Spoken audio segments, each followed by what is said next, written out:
اعوذ باللہ من الشیطان الرجیم بسم اللہ الرحمن الرحیم الحمد للہ رب العالمین بارئ الخلائق اجمعین الصلاة والسلام علی عبد اللہ ورسولہ وحبیبہ وصفیہ وحافظ سرہ ومبلغ رسالاتہ سیدنا و نبینا و مولانا ابی القاسم محمد صلی اللہ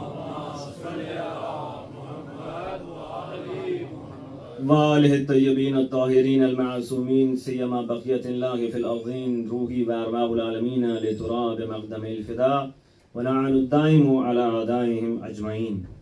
شکر پروردگار عالم کا کہ ہمیں ایک مرتبہ پھر مجلس حسین برپا کرنے کی توفیق نصیب ہوئی۔ دعا کرتے ہیں بار الہ تجھ سے کہ اپنے خلیفہ اور ہمارے امام کے نور کی ایک خاص کرن ہمارے شامل حال فرما، ہماری آج کی اس مجلس کو نور محبت و معرفت و اطاعت اہل بیت سے منور فرما۔ ایک دفعہ درود بھیج دیجیے گا محمد والے محمد۔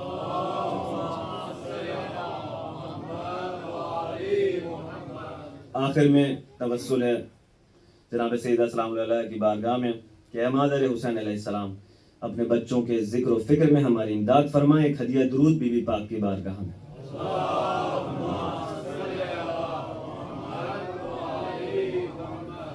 عزیزان گرامی، جو سلسلہ گفتگو ہم نے شروع کیا تھا آج اس کی تیسری مجلس ہے، تیسری نشست ہے، اور سرنامہ کلام کے طور پر جو آیت سورہ شورى کی ہم نے انتخاب کی ہے اس کا ایک ٹکڑا جو آپ سب نے سن رکھا ہے، قُلْ لَا أَسْأَلُكُمْ عَلَيْهِ أَجْرًا إِلَّا الْمَوَدَّةَ فِي الْقُرْبَى۔ موضوع کا تعارف ہو چکا کہ انسان، مودت اور کربلا۔ مودت ہم نے دیکھا کہ اس کی سینٹرل تھیم ہے، بنیادی تھیم ہے۔ انسان کو ہم دیکھ رہے ہیں ایک ڈائمنشن جو مسلسل 7 سال چل رہا ہے کہ عقلی دلیلوں سے ہم دیکھیں کہ انسان کیسا موجود ہے، اور مودت و محبت و عشق جو ہے وہ اس کی زندگی میں کیا رول پلے کرتا ہے۔ پھر ایک ہدف جو ہمارا اس گفتگو کا ایک ساتھ ساتھ ہے وہ ہے انسان کے حوالے سے کہ عقلی طور پر کیا ہم یہ ثابت کر سکتے ہیں کہ اگر قرآن نہ بھی کہتا تو انسان ایک ایسا موجود ہے اور اس کی زندگی میں معصوم افراد کی محبت اتنا ضروری کردار ادا کرتی ہے کہ اگر قرآن نہ بھی کہتا تو آپ اس نتیجے پر پہنچ پاتے کہ سوائے معصوم افراد کی محبت اور مودت کے اجر رسالت کچھ اور نہیں ہو سکتا۔ ٹھیک ہے، یہاں تک ہم جو ہے آپ میرے ساتھ چل رہے تھے۔ کربلا جو ہمارا تیسرا جز ہے وہ ہم نے اس کی علت بیان کی کہ کربلا کو اس لیے رکھا ہوا ہے کہ جس طرح سے مودت کربلا میں دکھائی دی، جس طرح سے اس کا جواب شہدائے کربلا نے دیا، کہیں اور تاریخ میں دیکھنے میں نہیں آتا۔ ٹھیک ہے، یہ 3 اجزاء ہے۔ شان نزول ہم نے اس آیت کی دیکھی کہ انصار جو ہیں وہ آئے، مہاجرین آئے اور انہوں نے کہا کہ ہم آپ کے خدمت میں جو ہے وہ مال پیش کرنا چاہتے ہیں۔ ایک دفعہ درود بھیج دیجیے گا محمد والے۔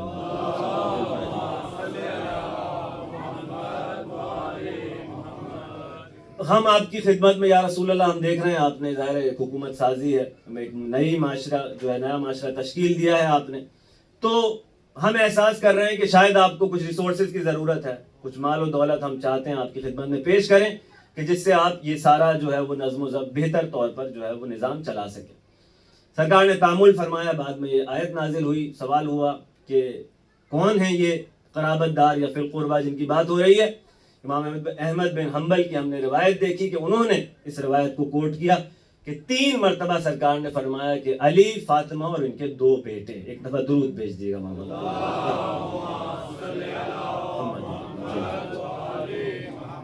پھر انسانی زاویے سے ہم نے نکات کا جائزہ لیا۔ کل جس نقطے کو ہم نے ڈسکس کیا تھا وہ یہ ہے کہ محبت اپنے ساتھ اطاعت لے کر آتی ہے۔ ٹھیک ہے، محبت کا لازمہ ہے اطاعت، اور مجازی دنیا سے ہم نے کچھ مثالیں دیکھی۔ مجازی سے مرادی جو عام ہمارے ہیومن ریلیشن شپس ہیں، انسانی ریلیشن شپس ہیں، اس سے ہمیں محسوس ہوتا ہے، جو ہے ثابت ہوتا ہے کہ نہیں واقعی جب بھی جہاں بھی محبت ہوتی ہے نیچرلی اطاعت خود بخود آتی ہے۔ اور ایسا کیوں ہوتا ہے اور کس طرح ہوتا ہے؟ تو کیونکہ انسان اپنے محبوب کی خوشنودی چاہ رہا ہوتا ہے تو نیچرلی یہ جاننا چاہتا ہے کہ اس کا محبوب کیا چاہتا ہے، میں وہی کروں جو میرا محبوب چاہتا ہے۔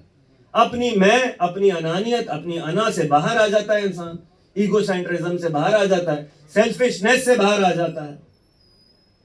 جب محبت کرتا ہے تو ریلیونٹ اس لیے ہے بہت زیادہ کہ اس معاشرہ جس میں ہم زندگی گزار رہے ہیں, چاروں طرف آپ کو میں سکھائی جا رہی ہو, تم ضروری ہو. ماں باپ کیا کہتے ہیں, دین کیا کہتا ہے, بزرگ کیا کہتے ہیں, انہیں چھوڑو. یہ پرانی جنریشن کے لوگ کیا جانے کہ تمہارے ذہن میں کیا چل رہا ہے. یہ فرسودہ عقائد لے کے اپنے غریب ممالک سے یہاں آ جاتے ہیں. ٹھیک ہے نا, تم تو یہاں کی پیداوار ہو, تمہاری اصل شناخت یہ معاشرہ ہے. اب شکایتیں ظاہر ہے مجھ تک جو ہے وہ درخواستیں پہنچتی ہیں, نوجوان نسل کی طرف سے پریشان ہیں ماں باپ. تو 2-3 جملے میں عرض کروں. ایک دفعہ درود بھیج دیجیے گا محمد.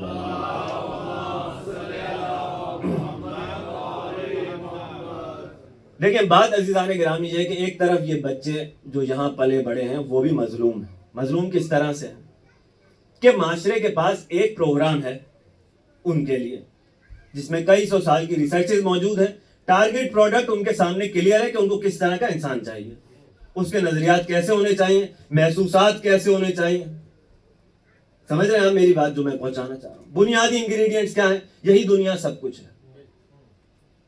ٹھیک ہے, باقی چیزوں کو سیریس لینے کی ضرورت نہیں. اچھا دنیا کو اگر سیریس لیں تو کیا کریں, لذت اٹھاؤ. لذت کیسے اٹھائیں بھائی, گھر گاڑی بنگلہ ویکیشن سیمسٹر, یہی ہے نا لوازمات زندگی. وہ بھی یعنی خوشی کا بھی ایک برنامہ پیش کیا ہے کہ ان چیزوں میں خوشی رکھی ہوئی ہے. ٹھیک ہے نا, ایسے ہی. اب یہ جو مسلسل پروگرامنگ ہو رہی ہے روز اول سے, اس کا ہمارے پاس کیا فارمولا تھا. اگر آپ ایک کمپیوٹر کسی کے حوالے کریں کہ انسٹال کیجئے, اپنی مرضی سے پروگرامنگ کر رہا ہے, وہ آخر میں آپ کہہ رہے ہیں یہ کیا ہو گیا. سارے پروگرام ساری ایپلیکیشن جو اس کو انسٹال کرنا تھی وہ کر چکا. 15-18 سال تک تو فطرت اس کی پختہ ہو گئی, پرسنالٹی. اب آپ چٹان توڑنے نکلیں کدال لے کے, معجزہ ایکسپیکٹ نہ کریں عزیزان گرامی. کیوں, بہت سے ایک جو ہے وہ پیرنٹس کا درد دل ہے یہ.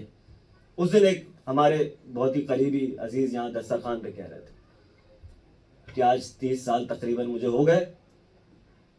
تو میں نے بھی ہمدردانہ کہا کہ آقا آپ روٹی کپڑا مکان کے مسائل کے لیے آئے تھے, ظاہر آئے تو اسی لیے تھے. کہنے لگے وہ تو حل ہو گئے لیکن بچے امام بارگاہ نہیں آتے. کتنا درد ہے اس باپ کے اندر کہ آپ نہیں سوچ سکتے. اور سنسیئرلی جو سوچا تھا اس نے کہ اپنی اولاد کو ایک اچھا مستقبل فراہم کر دوں, جو ذہن میں تھا اس کے وہ تو کر دیا اس نے, لیکن خیال نہیں رہا کہ اس سارے سفر میں دین کہیں پیچھے رہ گیا. اب درد دل کا جو ظاہر ہے جو علاج ہے وہ یہ ہے کہ اوور نائٹ تو معجزہ نہیں ہو سکتا نا. تو کم از کم پہلا اسٹیپ یہ ہے کہ جو بچے ابھی, مولا نے کیا فرمایا کہ بچپن کی تعلیم پتھر پہ لکیر کی طرح, یا فرمایا کہ اپنے بچوں کو ہماری تعلیمات ٹرانسفر کر دو, انہیں سکھا دو اس سے پہلے کہ غیر انہیں اپنی باتیں سکھا دو. سیدھی سادی سامنے کی بات ہے. بچے کا دل کورے کاغذ کی مانند ہے, بچے کا دل نرم زمین کی مانند ہے, معصومین کے فرامین, جو بھی بویا جاتا ہے قبول کر لیتا ہے. تو پروگرام جو ہے جواب میں آپ کے پاس پروگرام ہونا چاہیے نا عزیزان, ورنہ تو وہ کام کرتا رہے گا اپنا جو اس کو چاہیے, آخر میں وہ پروڈکٹ بھی تیار کر دے گا, وہ آخر میں وہی ہوگا کہ آپ یہاں حسین کر رہے ہیں, وہ کہہ رہے ہیں کہ وائی سو سیریس, یہی ہے نا وائی سو سیریس, مطلب کیا ہو گیا جو ہونا تھا. اب مسئلہ اس کا پھنسا ہوا ہے کہ خدا ہے یا نہیں, اور ہم اس سے ایکسپیکٹ کر رہے ہیں کہ وہ مولا حسین پر آنسو بہائے. عزیزان گرامی کتنا گیپ ہے, یہ تو پہلے حل کر لو کہ اس کائنات کا کوئی بنانے والا ہے یا نہیں. سکھائی ہے اس کو کریٹیکل تھنکنگ یونیورسٹی نے, آرگیومنٹ کرنا سکھایا, آپ جذباتی باتیں کرتے رہیں گے. کہا بابا ایموشن سے میں آپ کی بات سے خاموش ہو جائے گا, کنونس نہیں ہوگا اندر سے. تو لاجیکل آپ کے پاس برنامہ ہونا چاہیے. توحید, نبوت, امامت, قیامت اگر لاجیکلی ایکسپلین کرنے میں آپ کامیاب ہو گئے تو آخر تک اس کو کوئی نہیں ہرا سکتا. لیکن آپ سمجھتے رہے کہ وہ ٹریڈیشنل دین جو آپ پاکستان سے لے کر آئے وہی دیں گے اس کو, تو وہ تو آپ کو میرے خیال سے 2 اوور میں میچ ختم. ایسا ہی ہے نا عزیزان گرامی. ایموشنل مار تو یہاں پہلے کہتے ہیں ایموشنل تو ویک ہوتا ہے, ویکنس کی علامت ہے ایموشنل. تم آرگیومنٹ کرتے ہوئے ایموشنل ہو جاتے ہو, تم صحیح آدمی نہیں ہو. تم آسان الفاظ, اگر تم پختہ اور اسٹیبل پرسنالٹی کے مالک ہوتے تم دلیل سے بات کرتے, ٹھیک ہے نا. تو ایک طرف ان بچوں کی مظلومیت ہے, آپ کا درد ہے کہ آپ تیار نہیں تھے, ٹھیک ہے. تو اب آگے کا برنامہ یہ ہے کہ before it gets too late, کیونکہ یہ کہانی خراب سے خراب تر ہوتی جا رہی ہے. قرآن جرانا نارملائز کرتے ہیں, وہ نارملائزیشن کی طرف ہے یہ. پھر بچے دیکھ رہے ہیں تو کیا کہہ رہے ہیں, آپ 3-4 ہزار جمع کر کے کیا کریں گے, کیوں آپ, یہ فریڈم آف اسپیچ ہے, پر پروٹیسٹ کرنے سے آپ کے کیا چینج ہو جائے گا. اچھا یہ چینج ہو جائے گا, اب یہ کیا ہے, مادی تھنکنگ ہے, ظاہر ہے میٹر ہی سب کچھ ہے نا. دین کیا کہہ رہا ہے, چینج ہو جانا ہدف نہیں ہے. میری کیپیسٹی میں جو تھا میں نے وہ کیا. مشہور تر اس طرح آپ دیکھیں 72 کربلا میں کیا کریں گے 20,000 کے سامنے, ان کو کیا چینج کرنا تھا, کچھ نہیں. بارہا تیرے حسین کے لیے جو ہم سے ہو سکتا ہے ہم وہ کریں گے. محشر میں تیرے سامنے سرخرو ہوں گے. معاشرہ جو سو رہا تھا, معاشرہ غافل تھا, معاشرہ قاتل تھا, اس کی بیس پر ہمارا حساب کتاب نہیں ہے. تو نے ایک جان دی تھی وہ تیرے حسین پر قربان کر دی. یہ ہے کربلا کا کرکس. کامیابی ناکامی جو دنیا کے پیمانے وہ ہمارا ہدف نہیں تھا. تو کامیابی ناکامی یہی ہے عزیزان گرامی کہ ان کی بچوں کی ڈیفینیشنز وہ ساری پروگرامنگ کیپٹلزم کی ہے. 1+1 2 یہی ہے نا. تو آپ ظاہر ان کے اصولوں سے ٹکرانا پڑے گا آپ کو پہلے. اگر وہی سوال کر رہے ہیں یہ کیوں ہو رہا ہے وہ کیوں ہو رہا ہے, تو آپ اس کی بیس سے جا کے شروع کریں. توحید ٹھیک کریں گے تو اس کا حسین ٹھیک ہو جائے گا, کربلا ٹھیک ہو جائے گی. ایک دفعہ درود بھیج دیے گا محمد.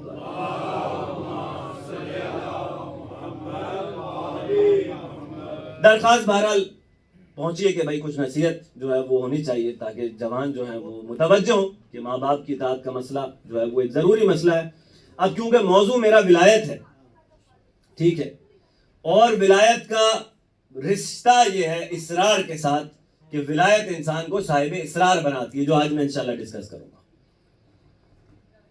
تو اب معاملہ یہ ہے کہ آپ کا دین یہ کہہ رہا ہے کہ ایک چھوٹا سا بھی عمل کرو گے تو اس کا نتیجہ دیکھو گے. یہاں بھی دیکھو گے ہو سکتا ہے, اور وہاں تو لازمی دیکھو گے, ٹھیک ہے. اب ایک شخص آتا ہے آغا رجب علی خیاط کے پاس اور کیا کہتا ہے, آغا صاحب ٹانگ میں درد ہے. درد اتنا پراسرار ہے کہ دنیا جہاں کا علاج کرا لیا لیکن شفا نہیں. آغا رجوع کرتے ہیں بارگاہ اہل بیت میں, کہتے ہیں کہ تو کتنا بے رحم آدمی ہے, تیری بہن بیوہ ہوئی اور تو تعزیت تک کے لیے نہیں گیا. پریشانی کیا ہے اور اس کی وجہ کیا ہے, سمجھ رہے ہیں عزیزان گرامی.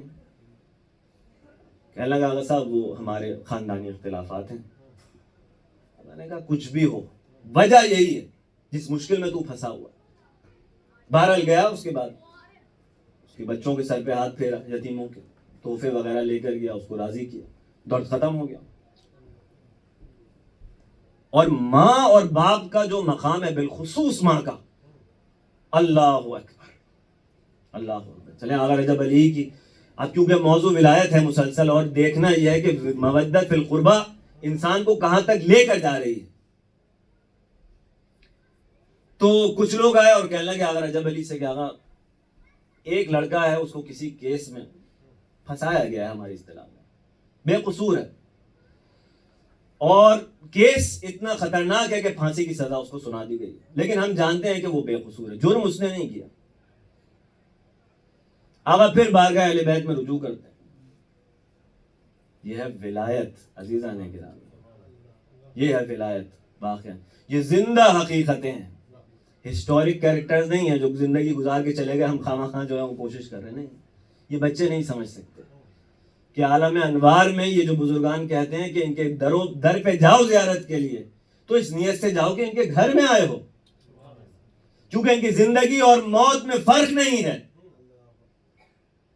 لباس بشری پہن لیا, لباس بشری اتار دیا, زندگی حیات اپنی جگہ قائم ہے. اس حیات کو درک کرنے کے لیے کہیں پہنچنا پڑتا ہے, اپنی صفائی کرنی پڑتی ہے, طہارت لانی پڑتی ہے. اگر جب علی رجوع کرتے ہیں اس کے بعد جواب دیتے ہیں کہ اس کی ماں اس سے راضی نہیں ہے,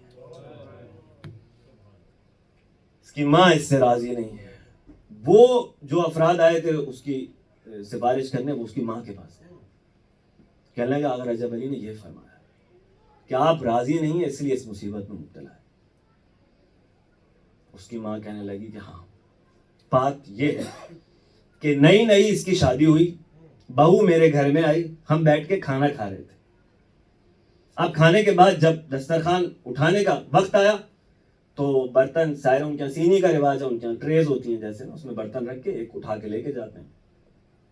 تو میں نے اس سے کہا، جو نئی بہو تھی میری، میں نے کہا بیٹا یہ برتن لے لو، تم اٹھا کے رکھ دو. تو اس نے رکھ دیا زمین پر، میرے ہاتھ سے لے کے وہ ٹرے لے کے زمین پر رکھ دی میرے بیٹے نے، اور کہنے لگا کہ آپ کی نوکرانی بنا کر لے کر نہیں آیا ہوں اس کو. وہ بات میرے دل پر لگی ہوئی تھی. وہ جو درد ہے نا ماں کے دل میں، اس سے یہ ساری مصیبت کریٹ ہوئی ہے. یہ ہے عالم انوار کے اندر، ملکوت کے اندر جو کریشنز ہیں ہمارے اپنے اعمال کی. آپ لوگوں نے کہا آقا صاحب نے یہ کہا ہے کہ وہ اسی وجہ سے آپ ناراضی ہیں. گھبرا کر کہنے لگی میں نے معاف کیا، معاف کیا. ماں ہے بالآخر. ادھر اس نے معاف کیا، اسے کورٹ سے لیٹر آیا کہ اس کو باعزت بری کیا جائے، اس کو غلط پھنسایا گیا تھا. ایک دفعہ درود بھیج دیجیے گا محمد والا.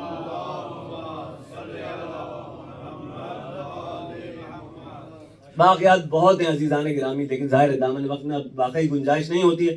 موضوع کی طرف چلیں. اپنی کل جو نقطہ ہم نے دیکھا تھا کہ انسان ایک ایسا موجود ہے کہ جس سے محبت کرتا ہے اس کی اطاعت کرنے لگتا ہے. دوست کے دین پر ہوتا ہے. اگر استاد سے بہت زیادہ کوئی انسپائرڈ ہوتا ہے تو اس کے ساتھ یہی معاملہ پیش آتا ہے استادی شاگردی میں، کہ شاگرد استاد کی اطاعت کر رہا ہوتا ہے. شوہر اور بیوی کے رشتے میں قرآن کریم نے کہہ دیا کہ ہم نے تمہارے درمیان مودت اور رحمت قرار دی. یہ باتیں ہم کل کر چکے. اب ریلیونس کیا ہے ہمارے موضوع سے؟ کیا ریلیونس ہے؟ محب محبوب کی اطاعت کرتا ہے، ٹھیک ہے. محبوب خطا کی جتنی گنجائش محبوب کے اندر ہے، یہ اطاعت اتنی ہی خطرناک ہے، ٹھیک ہے. جتنا زیادہ امکان ہے کہ محبوب غلط خواہش کا اظہار کرے گا، آپ اطاعت کر رہے ہیں، محب اطاعت کر رہا ہے اس کی، تو اتنا ہی خطا کا امکان ہے، اطاعت اتنی خطرناک ہو گئی. جتنا محبوب فالٹ فری ہوگا، عیب اور کمی سے پاک اور بری ہوگا، اتنا ہی امکان ہوگا کہ اطاعت بہتر سے بہتر ہوتی چلی جائے.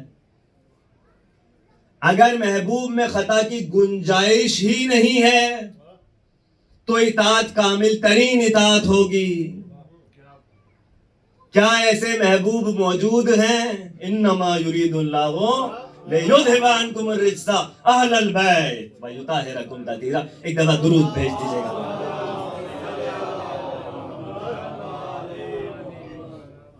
تو موضوع سے جو ربط تھا اس نقطے کا یہ تھا کہ اگر محبوب کی اطاعت محبت اپنے ساتھ لے کر آتی ہے تو انسان کے لیے سزاوار ہے کہ وہ معصوم افراد کی محبت اختیار کرے، اور اسی کا پروردگار نے حکم دیا.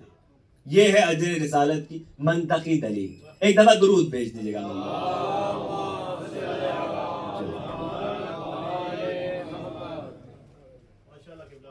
جزاک اللہ. ایک دفعہ پھر درود بھیج دیا.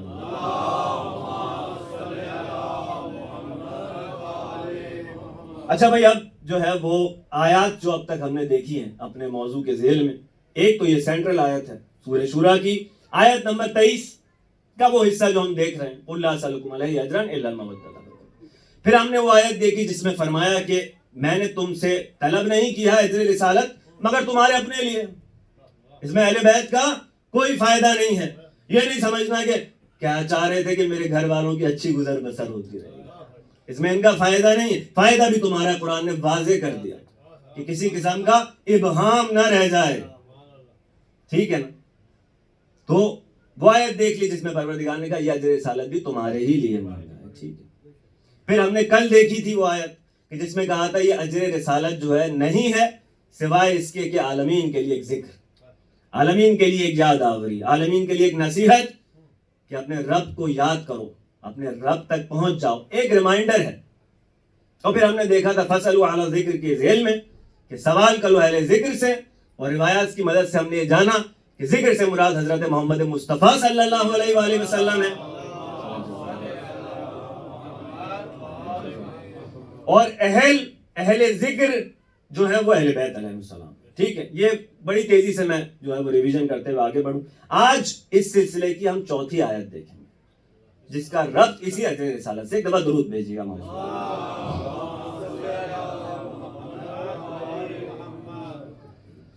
اب پروردگار عالم نے ایک اور مقام پر آواز دی, قل ما اسألکم علیہ من اجر الا من شاء ان یتخذ الی ربہ سبیلا. اب دیکھیے عزیزان گرامی, یہ جو الا آ رہا ہے نا بار بار, پہلے اس پہ گفتگو کر لیتے ہیں. قل لا اسألکم, صحیح ہے, الا المودۃ فی القربى. یہ جو الا ہے نا, یہ سمجھنے کی ضرورت ہے. ایک مرتبہ انسان کہتا ہے کہ میں جو ہوں وہ احسن بھائی کی گواہی قبول کروں.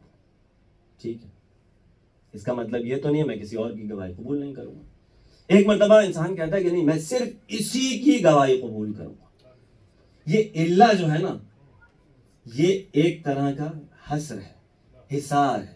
یہ محصور کر دیتا ہے اس کو, سوائے مودت فی القربہ کے اور کچھ نہیں ہے.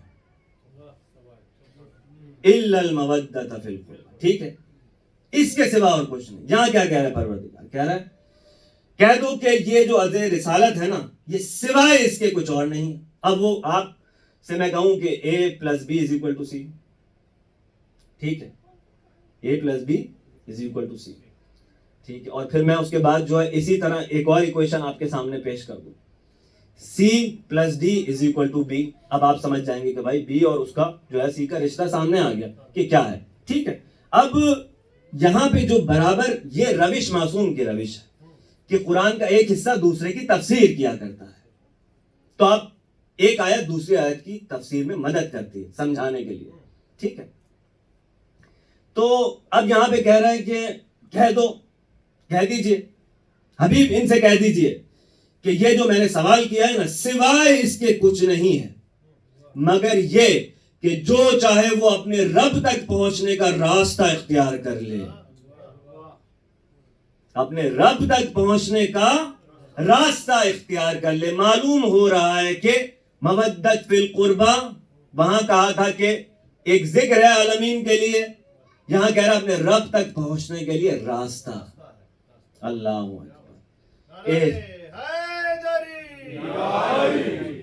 ڈھونڈ رہے ہیں سارے مسلمان دن و رات, صبح شام, اہدنا الصراط المستقیم, ہمیں سیدھا راستہ جو شارٹیسٹ پاسبل وے ہے وہ بتلا دے. پروردگار کہہ رہا ہے وہ مودت فی القربہ ہے. ڈھونڈتے رہو اور راستے ان سے ہٹ ڈھونڈتے رہو. ایسے نہیں فرمایا جناب امین نے کہ ہم ہیں صراط مستقیم, وہ سیدھا راستہ ہم. عملی زندگی میں اپنی آپ دیکھیں. اب کیونکہ ظاہر ہے موضوع مسلسل جو ہے وہ عزاداری سے بھی میں کوشش کر رہا ہوں اس کو ریلیٹ کروں. اب معاملہ یہ ہے کہ ہمارے معمولاً ہندو پاک میں جو ہمارا شیعوں کا خاص طور پہ جو مین مسئلہ ہے وہ کیونکہ امامت ہے, تو فضا جس میں ہم بڑے ہوتے ہیں وہ ایک مناظراتی فضا ہوتی ہے. اہل بیت کی حقانیت, ان کی ولایت کا دفاع, ان کے حق کا دفاع, یہ موضوع ہم بچپن سے سنتے رہتے ہیں. لیکن کتنی جگہ آپ نے دیکھا ہوگا کہ ہماری توحید شاید اتنی زیادہ ڈسکس نہیں ہوتی, تو اللہ سے ہم جو ایک انڈیپینڈنٹ ریلیشن شپ ہے وہ نہیں بنا پاتے. تو سیدھی بات ہے, اس میں جو ہے وہ کوئی وہ تو ہے نہیں, چھپانے کی ضرورت نہیں. یہ ایک طرح کی کمزوری ہے, کیونکہ انسان جب ایک چیز پہ فوکس رکھتا ہے تو بعض چیزیں نگلیکٹ ہو جاتی ہیں. اب ہوتا یہ ہے زندگی میں کہ امام حسین علیہ السلام کی جو یہ جو عزاداری ہے,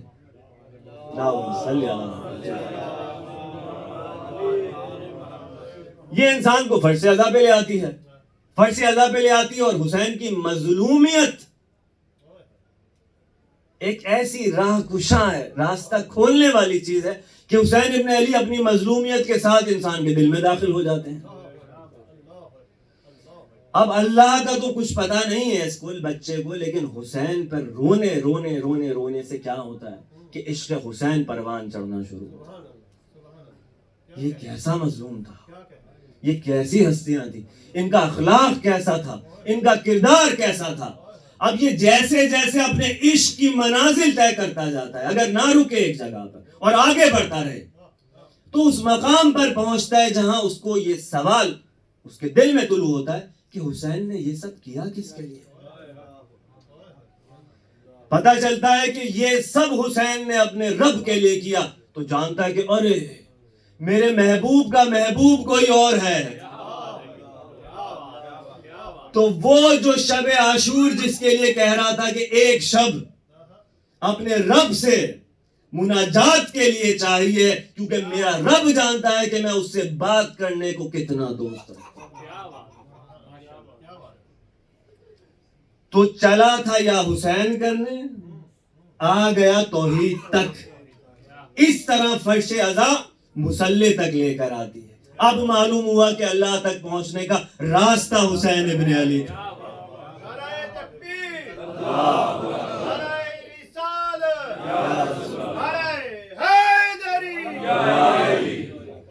تو عزیزان گرامی, یہ سائیکل, یہ ارتقاء کا سفر اگر نہ رکے تو لازمی ہے کہ فرش عزا اس کو مصلی تک لے کر آئے گی.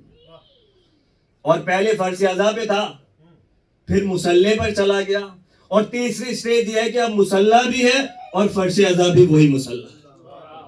اور رات کی تاریکی میں جو یا حسین کا لطف لیا تو پتا چلا کہ نماز شب کی برکات کہاں سے آتی ہے.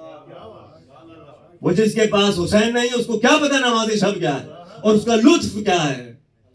اللہ اکبر. پتا چلا کہ فرش عزا مصلی تک کس طرح لے کر آتا ہے. اب یہ جو زندگی گزر رہی ہے, یہ فرش عزا بھی ہے, مصلی بھی ہے, اور یہی فرش عزا بھی مصلی ہے, اور وہی مصلی بھی فرش عزا ہے. محبوب کے ساتھ زندگی گزر بسر ہو رہی ہے. بس صلوات بھیج دیگا محمد.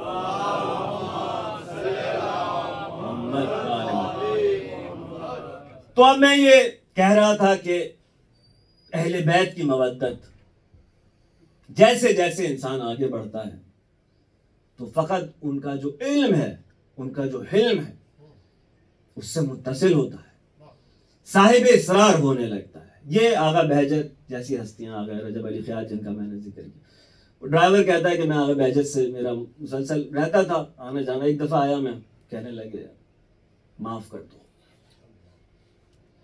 اب میرا کسی سے جھگڑا ہوا تھا اور میرا موڈ ٹھیک نہیں تھا ظاہر, اور ہماری اصطلاح میں شاید انتقامی جذبات بھی ہوں گے. جب ہی آغا نے دیکھ کر کہا کہ معاف کر دو, چھوڑو. کیونکہ جب غصہ آتا ہے نا انسان کو, تو بزرگان اس ملکوت کی بھیانک شکل دیکھ رہے ہوتے ہیں, کیونکہ عقل معاف ہو جاتی ہے انسان کی, ٹھیک ہے نا. پھر جذبات اس کو جو ہے وہ کر رہے ہوتے ہیں مانیٹر, کنٹرول شیطان کے ہاتھ میں اس کا کنٹرول ہوتا ہے. تو فوراً عرفا جو ہے چاہتے ہیں کہ انسان باہر آ جائے اس کیفیت سے, یہ غصہ ٹھیک نہیں ہے. ایک دفعہ میں آیا, کہنے لگا کہ ایک دفعہ میں آیا تو کہہ رہے مرحبا, خوب نور جمع کر کے لائے ہو. کیا کیا تھا؟ کہنے لگا میری بہن کو گھر کے کسی کام میں مدد کی ضرورت تھی, کوئی بھاری بستر تھا یا کیا تھا جو اٹھانا تھا, وہ اٹھا کر آیا. تو اس کے دل میں جو سرور پیدا کیا تھا اپنی بہن کے دل میں, اس کا نور دیکھ رہے تھے آپ. اللہ اکبر. تو دستگاہ ولایت انسان کو کہاں تک لے کر جاتی ہے؟ اگر انسان کہے کہ یہ جو ان کے در کے بھکاری اپنے آپ کو کہتے ہیں, اگر یہ ایسے نفسوں کے طبیب ہیں تو وہ کیسے ہوں گے؟ اللہ اکبر. اب مسئلہ سارا یہ ہے کہ صاحب اسرار اگر کوئی ہو رہا ہے, اور یہ ہماری حقانیت کی دلیل بن جاتی ہے. اگر ہم حق پر نہیں ہیں تو آپ لے کر آئیے صاحب اسرار لوگ. اگر آپ کا راستہ ٹھیک ہے تو آپ لے کر آئیں کہ آپ کی دستگاہ عشق نے کیا رزلٹ پیش کیا ہے. ہمارے پاس رزلٹ موجود ہے. تو اب ظاہر میں کہہ رہا تھا کہ دشمن اہل بیت ہونا آسان کام تو نہیں ہے, اس کے لیے محنت کرنی پڑتی ہے ذلت اٹھانے کے لیے. تو واقعی جگر چاہیے اس کے لیے کہ انسان ایسا کیسے کرے. تو سوچنے لگا کہ اب میں ذرا عقیدوں میں جا کر کچھ ہیر پھیر کروں. عقیدوں میں جا کے ہیر پھیر کروں. عقیدوں میں کیا ہیر پھیر کیا؟ جہاں نظر آیا کہ کوئی آگے کے بارے میں خبر دے رہا ہے, کہنے لگا یہ شرک ہے. شرک کس طرح سے ہے؟ غیب تو صرف اللہ کے پاس ہے. اچھا غیب تو اللہ کے پاس، سبھی کچھ اللہ کے پاس ہے، غیب کیا حیات بھی تمہاری اللہ کی ملکیت نہیں ہے جس کو جتنی چاہے دے دے؟ اچھا جو روش ہوتی ہے وہ یہ ہوتی ہے کہ ایک ٹکڑا کسی آیت کا اٹھا لیا آئسولیشن میں اور اسی سے اپنا مطلب نکال دیا، وہ جو ٹوٹیلٹی میں اس بارے میں اور بہت ساری باتیں ہیں ان کو چھوڑ دیا۔ قرآن میں پروردگار کہہ رہا ہے کہ غیب تو صرف اللہ جانتا ہے۔ اچھا وہی پروردگار کہہ رہا ہے یہ غیب کی خبریں ہیں جو ہم آپ کو سناتے ہیں، آپ کریں تو کیا کریں؟ دلیلیں ایک چھوٹا سا واقعہ سناؤں کیونکہ آج ذکر انشاءاللہ ابھی ایک دفعہ درود بھیجیے محمد والے۔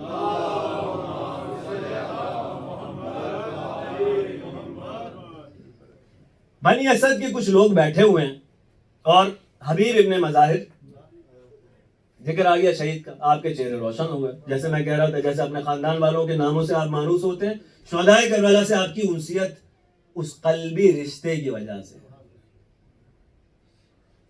سامنے سے آ رہے ہیں میثم تمار، بنی اسد کے لوگ بیٹھے ہوئے ہیں، یہ دونوں آ کے مکالمہ شروع کرتے ہیں ایک دوسرے سے، مکالمہ طویل ہے۔ آخر میں حبیب کہتے ہیں گویا میں ایک خربوزہ فروش کو دیکھ رہا ہوں جسے علی کی محبت میں سولی دی جائے گی۔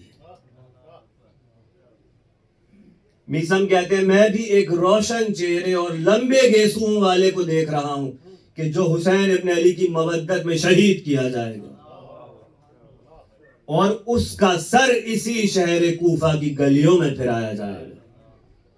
وہ جو بیٹھے ہوئے تھے کہنے لگے کتنے بڑے جھوٹے ہیں یہ دونوں، جو میں کہہ رہا تھا نا عقائد کے ساتھ ہیر پھیر کرتا ہے پھر دشمن، ایک دوسرے کو ان کا اینڈ سنا رہے ہیں علی والے عزیزان کرام،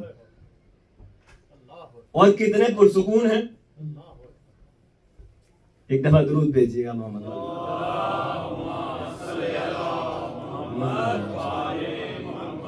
کتنے بڑے جھوٹے ہیں یہ دونوں جو غیب کی خبریں سنا رہے ہیں ایک دوسرے کو، غیب تو اللہ کے پاس ہے۔ اتنے میں مولا علی کے صحابی رشید حجری آ گئے، کہنے لگے حبیب اور میثم کو کسی نے دیکھا ہے؟ کہنے لگے ابھی یہیں تھے دونوں۔ کہنے لگے پھر؟ کہنے لگے جھوٹ بول رہے تھے بھائی۔ کیا جھوٹ بول رہے ہیں؟ کہنے لگے یہ باتیں انہوں نے بتائی ایک دوسرے کے بارے میں۔ رشید حجری کہنے لگے خدا رحمت کرے میثم پر، شاید یہ بتانا بھول گیا کہ جو حبیب کا سر لے کر آئے گا اس کو 100 دینار اور زیادہ دیے جائیں گے۔ کہنے لگے یہ ان دونوں سے بڑا جھوٹا تھا۔ ایک دفعہ صلوات بھیج دیجیے محمد۔ اب پریشانی یہ ہے کہ ہمارے پاس تو علم ہے نہیں اور ہماری محبتیں نتیجہ بھی نہیں دیتی۔ تمہاری محبتیں جو دے رہی ہیں تو اب اس کا مقابلہ ہم عقیدوں سے کریں گے، ٹھیک ہے؟ کہاں سے عقیدہ لیا بھائی؟ قرآن سے بات کرتے ہیں ہم۔ چلو قرآن کی طرف۔ یوسف علیہ السلام کو پروردگار نے کیا عطا کیا؟ تعبیر الاحادیث، ہماری اصطلاح میں خواب کی تعبیر کا علم۔ دو ساتھی یوسف کے، چلے سورہ یوسف کی طرف خلاصہ کریں ان مفاہیم کا جو اس میں بیان ہوئے۔ دو ساتھیوں نے آ کے اپنا خواب سنایا۔ ایک نے کہا یوسف دیکھ رہا ہوں کہ انگور نچوڑ کر شربت بنا رہا ہوں۔ دوسرا کہنے لگا میں نے دیکھا سر پر میرے روٹیوں کا ایک ٹوکرا خوان رکھا ہوا ہے، اس میں سے پرندے کھا رہے ہیں۔ یوسف نے کہا اس کی طرف دیکھ کر کہ جو انگور نچوڑ کر جس نے دیکھا تھا کہ میں شربت بنا رہا ہوں، کہیں گے تو رہا ہو جائے گا اور اپنے مالک کے لیے شربت تیار کرے گا، یہ ہے اس کی تعبیر۔ پھر دوسرے کی طرف دیکھ، تجھے سولی دی جائے گی اور تیرے سر کا گوشت پرندے کھا رہے ہوں۔ یہ غیب کی خبریں یوسف قیدیوں کو کیوں سنا رہے تھے؟ یہ غیب کی خبریں یوسف اپنے قیدی ساتھیوں کو کیسے سنا رہے تھے؟ یوسف کے پاس غیب کہاں سے آیا اور ان کو شیئر کرنے کی اجازت کس نے دی؟ عام لوگوں سے۔ اگر یوسف اپنے دو قیدی ساتھیوں کو غیب کی خبریں سنا دے تو آپ کو پریشانی نہیں، لیکن اگر علی اپنے اصحاب کو تھوڑا سا وہ سلونی کا جو صاحب ہے جس سے یوسف نے لیا ہے، وہ اگر کسی کو ایک گوشہ دکھا دے کہ یقین میں اضافہ ہو جائے اس کے چاہنے والے کے، تو آپ کو کیا پرابلم؟ بھائی وہ تو یوسف تھے، ٹھیک ہے، نبی تھے، اب ان کی کیا بات کریں؟ اچھا چلیں، کہاں چلیں پھر؟ ابراہیم علیہ السلام کے پاس فرشتے آئے ان کی خدمت میں. سرکار ابراہیم کی عادت تھی مہمان نواز تھے، اور یہ ادا اللہ کو ان کی بہت پسند تھی، یہاں تک کہ جب تک کوئی مہمان نہیں مل جاتا تھا بعض اوقات کھانا نہیں کھایا کرتے کہ اکیلے نہیں کھاؤں گا. بڑی حکایتیں آقا کی، چلیں ایک حکایت ان کی بھی سنتے چلیں. درود بھیج دیجیے.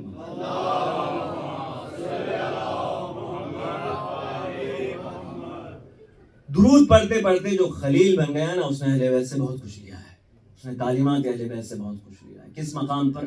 اب وہ خیر باتیں کسی اور وقت. ایک دفعہ مہمان ڈھونڈنے کے لیے نکلے گھر سے باہر، تو بڑی مشکل سے ایک بوڑھا ان کو نظر آیا. خوشی خوشی گئے، کہنے لگے جا کے مزاج پرسی. معلوم ہوا کہ وہ جو ہے وہ اہل ایمان میں سے نہیں ہے، کافر ہے.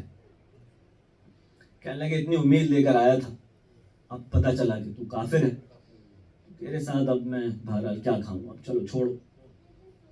جیسے ہی واپس پلٹے، فرشتہ آیا اللہ کا پیغام لے کر، کہنے لگا ابراہیم، پروردگار فرما رہا ہے کہ اس نے ایک عمر ہماری مخالفت میں گزار دی، ہم نے اس کا دانا پانی بند نہیں کیا.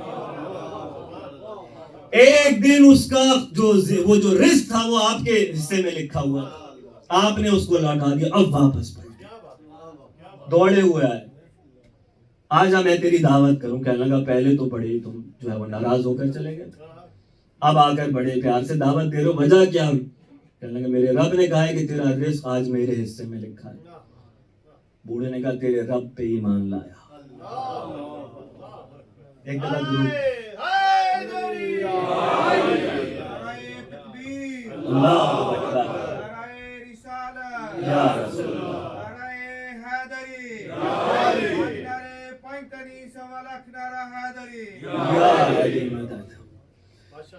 تو عزیزان گرامی، ابراہیم علیہ السلام کے پاس عمر کے اس حصے میں پہنچ چکے ابراہیم کہ اب بایولوجیکلی عام جو قوانین ہیں جسم کے، اولاد ہونا ممکن نہیں.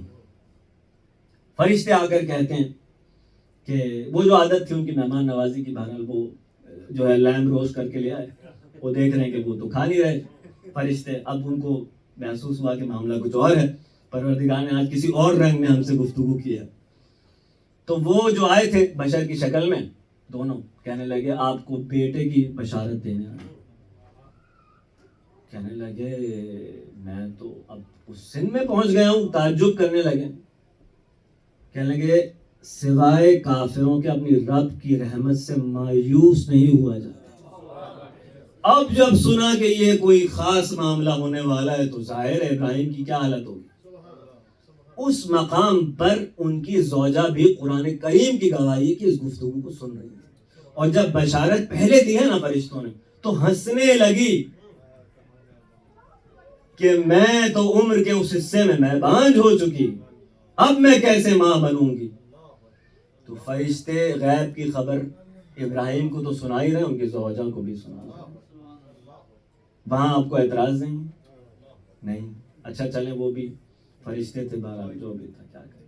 مادر موسیٰ و اوحینا الی ام موسیٰ، یہاں تو فرشتہ بھی نہیں ہے درمیان میں، اللہ ڈائریکٹ وحی کر رہا ہے اور وہ ماں سمجھ رہی ہے کہ یہ وحی ہے. اپنے بیٹے کو وسوسہ کی ذیل میں آ کر کوئی پانی میں نہیں بہا دیتا. عزیزان گرامی، وہی شناس تھی مادر موسیٰ، جان رہی تھی کہ یہ اللہ کی طرف سے آیا ہے. کیا کہا؟ اوحینا الی ام موسیٰ، ہم نے وحی کی موسیٰ کی ماں کی طرف. کیا وحی کی؟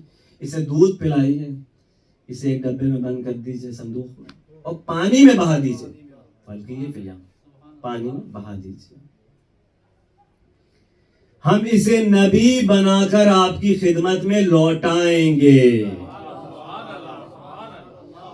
غیب کی خبریں اللہ ایک غیر نبی کو کیوں سنا رہا ہے؟ وہ خاتون تو نبی نہیں ہے نا. تو قرآن کی روح سے ثابت ہوا کہ غیب اللہ کی ملکیت ہے، بالکل حق. لیکن جسے چاہے جس میں جتنا چاہے وہ اس کو دے دے. اب جو ایک نقطہ اس میں یہ ہے کہ جس جنت کی، اب دیکھیں سورہ مریم کو بھی دیکھتے چلیں، اب دیکھ رہے ہیں وہ آ گیا بشر کی شکل میں، اللہ کا بھیجا ہوا، مریم تمہارے بیٹا ہوگا. چونک گئی مریم، گھبرا گئی. چلے بات تو اب اپنی جگہ پہ، یہ اللہ کے لیے آسان ہے. اچھا ٹھیک ہے، وہ بھی سب ہو گیا. اور مریم بھی جانتی تھی اللہ کے قاعدے کیا ہیں. زکریا علیہ السلام آ کے دیکھا کرتے تھے کھانا کہاں سے آیا، مریم اس نے بھیجا ہے. وہ معاملہ مریم جانے اور خدا جانے. ایسا نہیں ہے کہ اس کو تعجب ہو یا ہو، لیکن جب بتلا دیا کہ معجزے سے ہوگا ٹھیک ہے. نقطہ یہاں پہ یہ ہے کہ مریم بھی نبی نہیں ہے. غیب کی خبر کیوں دے رہا ہے کہ ہوگا، مستقبل میں ہوگا.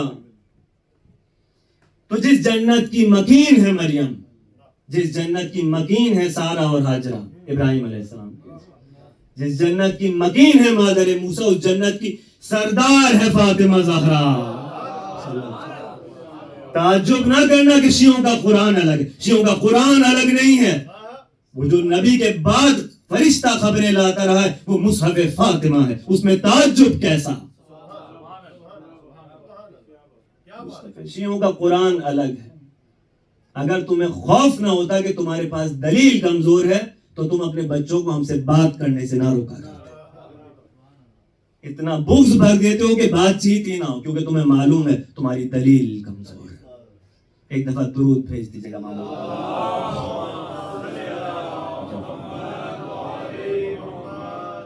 عزیزان گرامی، وقت اب جو ہے وہ واقعی کم رہ گیا ہے، لیکن آج ایسا لگ رہا ہے کہ گفتگو بہت تھوڑی ہوئی. تو میں اب اس مقمصے میں ہوں کہ کون سی بحث چھیڑوں اور کون سی نہ. ایک دفعہ درود بھیجیے محمد وال محمد.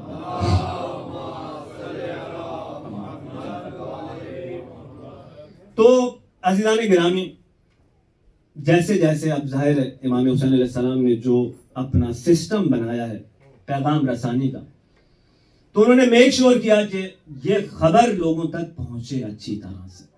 ٹھیک ہے، یزید کی خواہش تھی کہ جتنا جلدی ہو سکے امام مظلوم کو شہید کر دیا جائے. لیکن امام مظلوم نے کہا ٹھیک ہے، شہادت کا ارادہ میرے قاتل نے کیا، میرے دشمن نے کیا، لیکن اس کی تدبیر میں خود کروں گا. شہید کہاں اور کس طرح سے ہونا ہے یہ میں ڈیسائیڈ کروں گا. ٹھیک ہے، چھوڑا مدینہ، مکہ آئے مولا. اور مکہ میں آنے کا جو ایک اسٹریٹجک ایسپیکٹ ہے اس کا وہ کیا ہے؟ مکہ میں دنیا بھر سے لوگ آتے ہیں بیت اللہ کی زیارت کرنے، عمرے کے لیے. حج کے سیزن میں تو اور زیادہ مجمع ہے. امام مکے میں قیام پذیر، لوگوں سے ملاقاتیں کر رہے ہیں، اپنا پیغام سنا رہے ہیں، خط بھیج رہے ہیں چاروں طرف، ٹرائبل لیڈر سے ملاقاتیں کر رہے ہیں. اس زمانے کے لحاظ سے جو میکسیمم میڈیا کیمپین ہو سکتی تھی وہ مولا نے چلائی. انسان یہ نہیں کہہ سکتا کہ کاش مجھے پتہ چل جاتا. مکہ سے چلے ہیں مولا مدینے سے 28 رجب، 8 ذی الحجہ تک مولا مکہ میں مقیم ہے. حج جب اپنی پیک پر ہے، حاجی اپنی پیک پر ہے عرفات میں، اس وقت مولا چھوڑ کر جا رہے ہیں. ایک اور سگنل ہے، ایک اور سگنل ہے لوگوں کے لیے کہ یہ سوچے کہ فرزند رسول تو نکل کر جا رہے ہیں، سب کے سامنے چھوڑ کر جا رہے ہیں حج کو. تو اب کوئی بہانہ نہیں ہے کسی کے پاس کہ ہمیں معلوم نہیں تھا، سب کو معلوم تھا. ٹھیک ہے، خط بھیج رہے ہیں ادھر ادھر. ایک خط مولا کا حبیب ابن مظاہر کے پاس آیا. ٹھیک ہے، دروازے پر امام کا قاصد آیا، دستک دی، اور خط جب لیا ہاتھوں میں تو ایک مرتبہ خط کو بوسا دیا. دیکھیں ایک مرتبہ سرکار دو عالم صلی اللہ علیہ وآلہ وسلم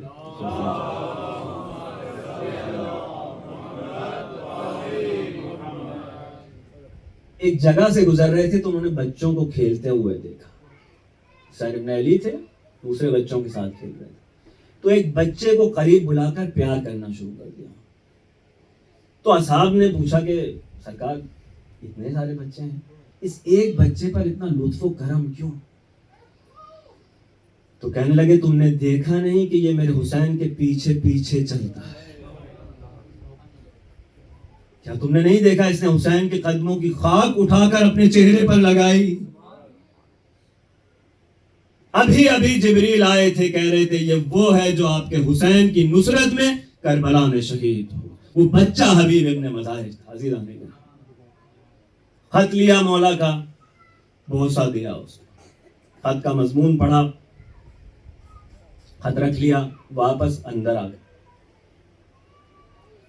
گئے تو زوجہ نے ان سے سوال کیا۔ اب یہ جو حبیب اور ان کی زوجہ ہیں نا، یہ بہت پرانے عاشق اہل بیت ہیں۔ حبیب جو ہے جناب امیر سرکار کی، مولا کائنات کی شرطۃ الخمیس اسپیشل ٹاسک فورس کے ممبر تھے، خاص الخاص ٹاسک فورس، صاحب اسرار صحابی تھے دونوں، مسلم اور حبیب۔ اسی لیے جب مسلم نے عقیل آئے تو یہ دونوں ان کے لیے بیعت لیا کرتے تھے، بیعت لے لوگوں کے پاس جا کے خفیہ طور پہ مسلم کے لیے بیعت لیا کرتے، جانتے تھے کہ ہم کہاں جا رہے ہیں۔ تو جب اندر آئے تو ان کی زوجہ نے سوال کیا، حبیب کیا ہوا؟ کہنے لگے خط آیا ہے۔ کس کا آیا ہے؟ حسین بن علی کا۔ کیا لکھا ہے؟ کہنے لگے اس میں لکھا ہے کہ میں اپنے خانوادے کے ساتھ کربلا میں ہوں، اور حبیب تم تو وہ ہو جو ہماری معرفت کا حق سمجھتا ہے، رسول سے ہماری قرابت داری کے معاملے سے آگاہ ہے، تو تم سے امداد کی درخواست ہے۔ آخر میں لکھا تھا اے حبیب میرے ساتھ رسول زادیاں بھی ہیں۔ حبیب کی زوجہ نے کہا تو پھر اب تم کیا کرو گے؟ کہنے لگے سوچیں گے۔ کہنے لگے حبیب فرزند رسول بلا رہا اور تم سوچو گے؟ کہنے لگے ہاں میں بوڑھا ہو گیا ہوں، اور اگر میں چلا گیا، میں مارا گیا تو تمہارا اور میرے بچوں کا کیا ہوگا؟ ایک مرتبہ زوجہ نے چادر اٹھا کر پھینک دی، کہنے لگی حبیب کاش میں مرد ہوتی اور فرزند رسول کا دفاع کرتی۔ ایک مرتبہ حبیب نے جلال میں آ کے کہا خاموش ہو کر بیٹھ جا، تیرا امتحان لے رہا تھا۔ ایسا ہو سکتا ہے کہ حسین بلائے اور حبیب نہ جا، ابھی کے ابھی جا رہا ہوں۔ بس عزیزان کرام، اپنے غلام کو کہا کہ میرا گھوڑا لے جا اور شہر کوفہ کے باہر وہاں ویرانے میں میرا انتظار کرنا۔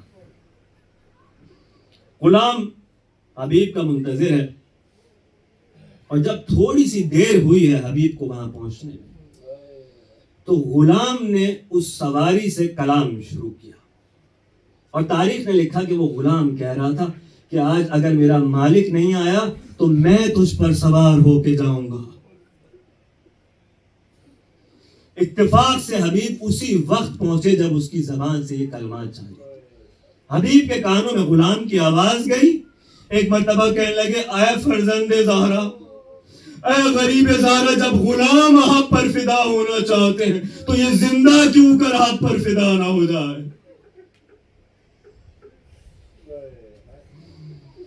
اس کے بعد غلام کی طرف دیکھ کر کہنے لگے جو بات تیرے منہ سے سنی ہے اس کے عوض تجھے آزاد کرتا ہوں، جہاں جانا چاہتا ہے چلا جا۔ اس نے کہا آپ کے ساتھ کربلا چلو، آپ کے ساتھ کربلا جاؤں گا، مجھے اپنے ساتھ لے چلیے۔ بس عزیزان کرام، اپنے غلام کو لے کر حبیب ابن مظاہر کربلا آئے، امام نے استقبال کیا، 7 محرم کو کربلا میں وارد ہوئے۔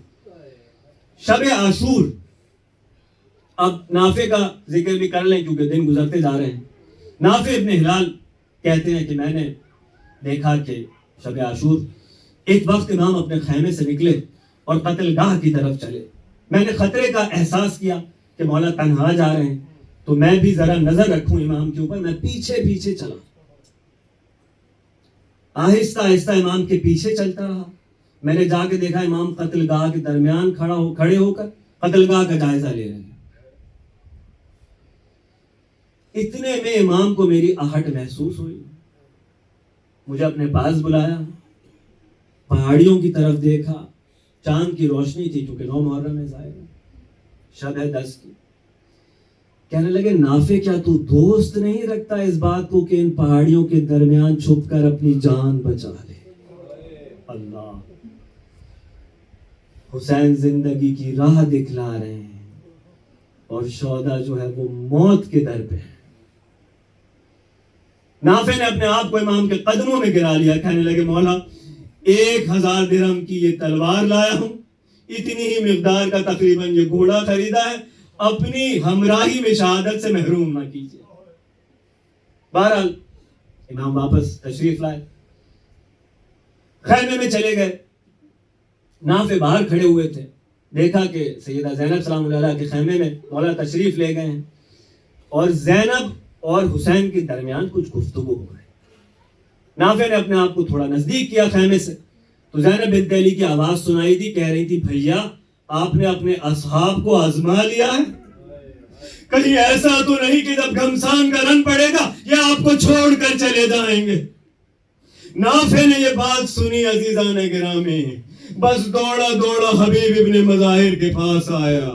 باقی اصحاب کے جھرمٹ میں حبیب تلواریں چمکا رہے تھے، سارے اصحاب اپنے اسلحے تیز کر رہے ہیں۔ نافع آ کے کہنے لگے یہاں اپنا اسلحہ تیز کر رہے ہو اور علی کی بیٹی کو تم پر اعتماد نہیں۔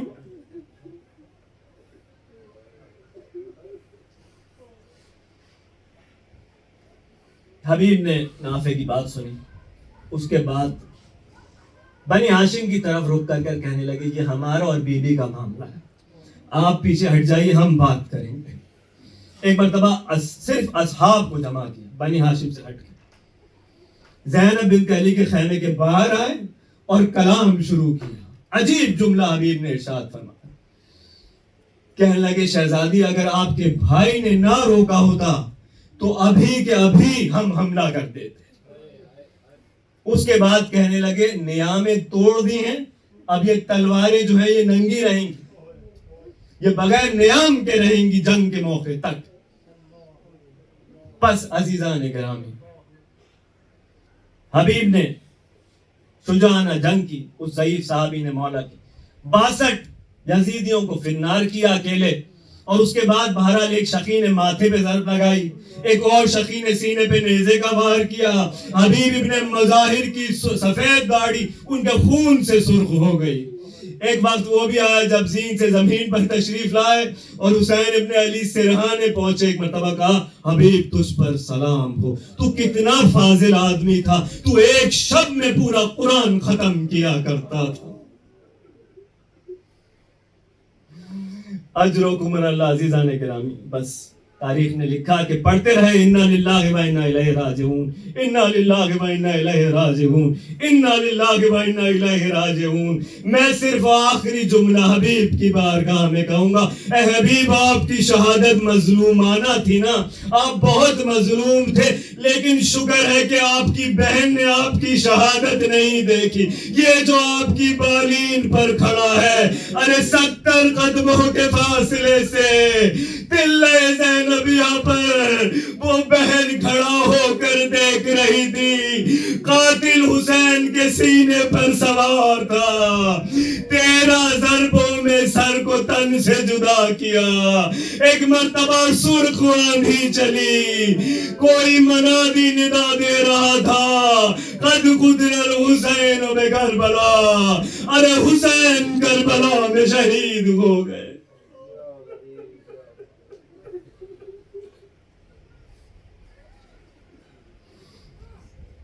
وَسَيَعْلَمُ الَّذِينَ ظَلَمُوا أَيَّ مُنقَلِبٍ يَنقَلِبُونَ۔ بہرحال ہماری اس عبادت کو، اس کوشش کو اپنی بارگاہ میں قبول فرما۔ حاضرین محفل کی، بالخصوص بانیان محفل کی جو روز بروز یہ کوششیں کر رہے ہیں کہ کس طرح اس عزاداری کو اور بہتر سے بہتر طریقے سے منایا جا سکے، بہرحال ان کی توفیقات میں اضافہ فرما۔ تمام حاضرین محفل کی اور بانیان محفل کی شرعی حاجات کو پورا فرما۔ بہرحال ہم میں سے جو بیمار ہیں بحق اہل بیت نبوت، ان کی بیماری کو شفاء کاملہ سے بدل دے۔ بہرحال ہم میں سے جو مقروض ہیں ان کے قرضوں کی ادائیگی کا بندوبست غیب سے فرما دے۔ جو ماں باپ اپنے بچوں کے رشتوں کے لیے پریشان، بہرحال تجھے واسطہ ہے غربت حسین ابن علی، تجھے واسطہ ہے سیدہ زینب کے حق کا، ان کی اس مشکل کو غیب سے حل فرما۔ حضرت حجت کے ظہور میں تعجیل فرما، ہمیں حضرت کے اعوان و انصار غلاموں میں قرار دے۔ ماتم حسین۔